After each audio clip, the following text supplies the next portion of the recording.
હાલો દોસ્તો, જય શ્રી કૃષ્ણ।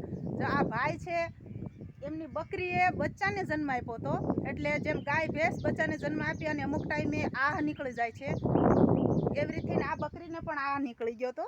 આપણે બીજી ભાષામાં કહીએ તો માટી ખસી ગઈ હતી। એટલે આ ભાઈને કોઈ કે અમારું એડ્રેસ આપ્યું, ઘરે એમ તો મહેનત કરી હતી પણ પાછું એમ કે સાફ સારી રીતે નહોતું થયું, માટી ચોંટી હતી એટલે ધૂળ અને જે તે કચરું ચોંટેના હિસાબે ફરીથી બહાર આવી ગયું।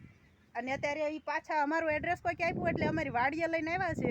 એટલે અમે પ્રાઇવેટ ડૉક્ટરને બોલાવ્યા, આ બકરીને જો કમ્પ્લીટ કરી અને બાટલા ચડાવ્યા અને હવે આ બકરી જે છે એ નવા અવતારમાં આવી ગઈ છે। તમે જોવા રિક્ષામાં નાખી અને આ ભાઈ છે જસદણથી જ લઈને આવ્યા છે। તો ભાઈ કેમ હવે સારું છે ને? આ ભાઈ જ્યારે આવ્યા ને ત્યારે રોતા હતા। મેં કીધું ભાઈ તમે રોવામાં ભગવાન હાવ હારાવાના કરશે, રોવામાં એમ।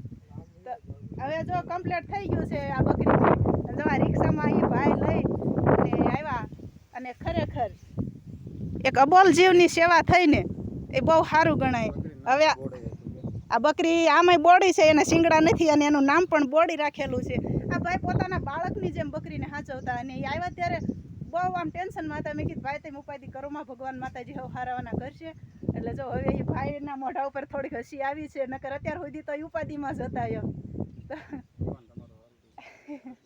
તો સારું હાલો, જય શ્રી કૃષ્ણ, ખુશ રહેજો।